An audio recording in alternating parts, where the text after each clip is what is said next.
का living happy में मैं नरेंद्र कुमार सहृदय स्वागत करता हूं। मित्रों, आज शीतली प्राणायाम जिसे कूलिंग ब्रीथ भी कहते हैं, यह देखने जा रहे हैं। इसके तहत हम देखेंगे इसके महत्व, संपूर्ण विधि, सावधानियां और निषेध, इन सभी बातों पर आज हम जिक्र करने जा रहे हैं।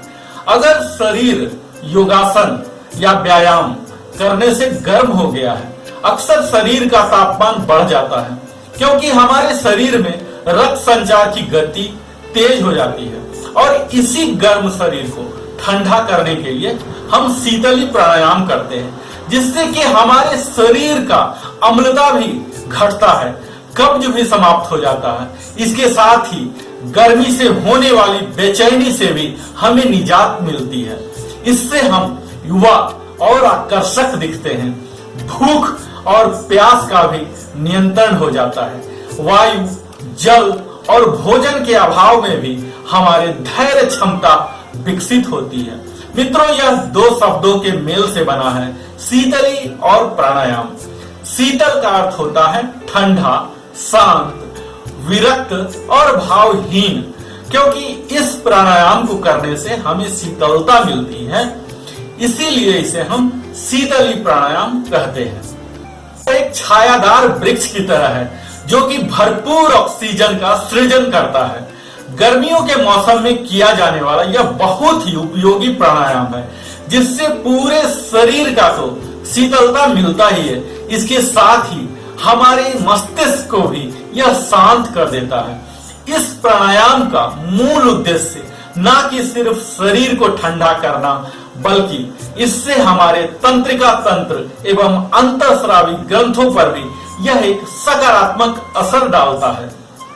इसके मेथड्स, स्टेप्स, विधि की बात की जाए मित्रों, तो इसके लिए सबसे पहले हमें तैयारियां पूरी कर लेनी चाहिए। तैयारियां की बात की जाए तो इसके लिए स्थान, सामान समतल, स्वच्छ, क्रॉस वेंटिलेशन से भरपूर होना चाहिए। हमें योगा मैट या एक कारपेट, ब्लैंकेट या मोटी सी चादर पर, जमीन पर कदापि नहीं बैठना चाहिए। आसन की बात की जाए तो अपने शरीर को ढीला और अविचलित, मोशनलेस करते हुए हमें किसी भी आरामदायक सा आसन में, सुखासन, जैसे मैं अभी सुखासन में बैठा हूं, आप पद्मासन में बैठ सकते हैं, अर्ध पद्मासन, वज्रासन या सिद्धासन में। सिद्धासन जनरली यह योगी के लिए है, गृहस्थ के लिए सिद्धासन हम अवॉइड ही करते हैं। तो इस तरह से किसी भी आरामदायक आसन में हम बैठ जाएंगे। मित्रों, आसन में बैठ जाने के बाद, तैयारियों के बाद, हम अंग विन्यास की कौन से अंग किस तरह से रखना, अगर इसकी हम बात करते हैं तो शरीर का ऊपरी भाग सीधा हो और तना हुआ हो। कंधे और पेट की मांसपेशियों को आराम हमें देना है। सिर, गर्दन, रीढ़ की हड्डी और कमर बिल्कुल संरेखन, अलाइनमेंट में होना है। आंखों को हमें बड़े ही कोमलता से बंद कर लेना है। अब अगर मुद्रा की बात की जाए तो अपने हाथों को ज्ञान मुद्रा में, यह है मित्रों ज्ञान मुद्रा, इस तरह से थंब और इंडेक्स दोनों को, चोटी को पकड़ लेना है, इस तरह से झुकाते हुए हल्का सा ऊपर की ओर। ये ज्ञान मुद्रा दोनों घुटनों पर रख लेना है, या फिर अंजलि मुद्रा, इसे अंजलि मुद्रा कहते हैं। दोनों में से किसी भी मुद्रा में आप रख सकते हैं। मैं तत्काल ज्ञान मुद्रा पर रख रहा हूं। जीभ को बाहर निकालना मित्रों, ऐसे इसको दोनों किनारों से ऐसे ट्यूब बनाते हुए, नली की जैसा बनाते हुए, इस तरह से बिल्कुल ट्यूब जैसा ऐसे बना लेना है। फिर से देखिए, अगर आपको नहीं हो पा रहा तो मिरर के पास सेल्फी कैमरा इस्तेमाल कर आप ट्यूब की तरह बनाना सीख सकते हैं। इस तरह से ओठ को पाउट की तरह करना है और इसमें ट्यूब बनाना है।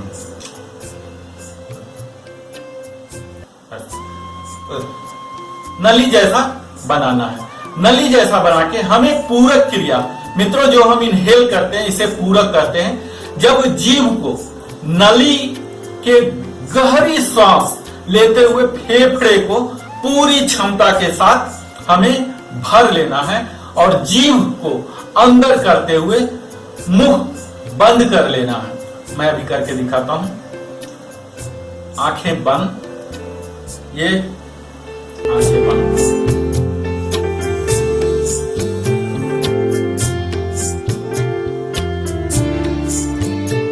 ये पहला भाग हुआ मित्रों। इसके 3 भाग हैं। पहला भाग है पूरक, जिसमें मैं जिह्वा से ही निकालकर और यहीं से इनहेल करता हूं। जब आपने इनहेल कर लिया तब आपको 2 काम और करना है, जिसे हम बोलते हैं जालंधर बंद और मूल बंद।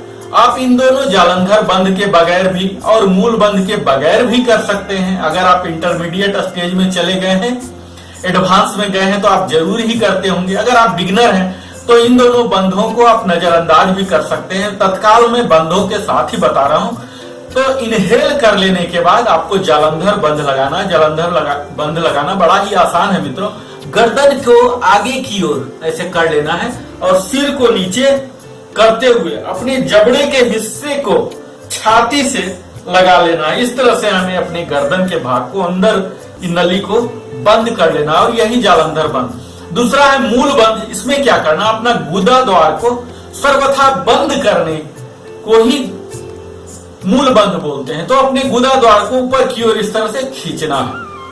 ये दूसरा स्टेप हो गया, जिसे हम बोलते हैं अंतः कुंभक। अंतः कुंभक करने से पहले हम ये दोनों बंद लगाएंगे और अंतः कुंभक 5 से 10 सेकंड तक करेंगे। तो अभी तक मैंने 2 स्टेप बात कर लिया। पहला पूरक और दूसरा अंतः कुंभक। और अंतः कुंभक लगाने के बाद तीसरा स्टेज आता है रेचक। रेचक में हम क्या करते हैं, जो दोनों बंद लगाए हैं, जालंधर बंद और मूल बंद, दोनों को हटाते हुए सांस को नथुने के द्वारा धीरे धीरे बाहर निकालना है। आइए अब ये तीनों स्टेप्स को हम करते हैं।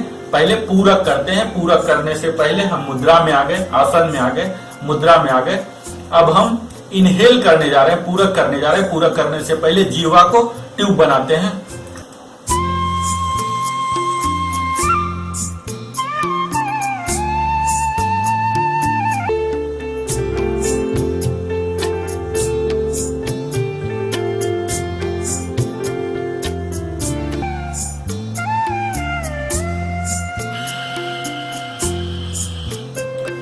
इस तरह से हम 5 से 10 सेकेंड तक अंतः कुंभक लगाएंगे और कुंभक को हटाते हुए हम रेचक करेंगे। मित्रों, इसमें अगर फ्रीक्वेंसी की बात की जाए तो यह क्रिया आप 3-4 बार दोहरा सकते हैं, 2 मिनट तक कर सकते हैं। जैसे जैसे आप एक्सपर्टाइज हो रहे हैं, इसकी संख्या और समय बढ़ा सकते हैं।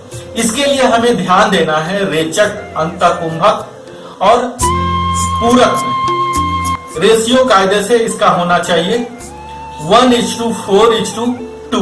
लेकिन शुरुआत में यह नहीं भी हो रहा, कोई बात नहीं, आपको जो अनुपात हो रहा उसी से कीजिए, पर कम से कम 5 से 10 सेकेंड अंतः कुंभक अवश्य लगाइए। तो अभी फिर से मैं आपको एक बार बता दूं, हम पूरक करेंगे जीभ को इस तरह से ट्यूब बनाते हुए खींचेंगे और ओठ में ऊपर सटा देंगे जीभ को। जालंधर बंद, मूल बंद, अंतः कुंभक, 5 से 10 सेकेंड होल्ड और फिर धीरे धीरे धीरे श्वास को छोड़ेंगे। तो यह हमारी विधि थी। बड़ी ही आसान है मित्रों यह शीतली विधि। आइए अब इसके हम लाभ की बात करते हैं। इससे हमारे तनाव एवं क्रोध कम कर चिंता को दूर भगाने में और डिप्रेशन के लिए तो यह रामबाण है मित्रों। हाई बीपी को यह कम करता है। मन को प्रसन्न करते हुए पित्त दोष, गर्मी के असंतुलन से होने वाली सारी बीमारियों में यह फायदेमंद है। जननांगों के हार्मोन्स के स्राव को यह नियंत्रित करता है।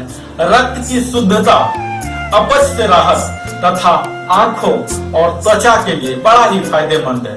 अगर इसके सावधानियां की बात की जाए मित्रों, तो यह सुबह सुबह खाली पेट ही करना चाहिए। सर्दियों के मौसम में नहीं करना चाहिए और प्रदूषित जगह में ना करें।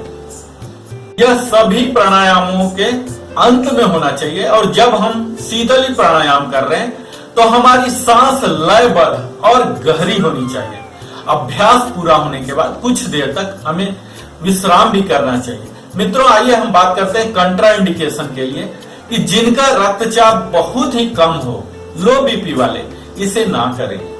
दम्मा, कफ, खांसी या टॉन्सिल से जो पीड़ित हैं इसे नहीं करें, और कब्ज के पुराने मरीजों यह प्राणायाम नहीं करना चाहिए। आपने संपूर्ण वीडियो देखा, इसके लिए बहुत बहुत धन्यवाद।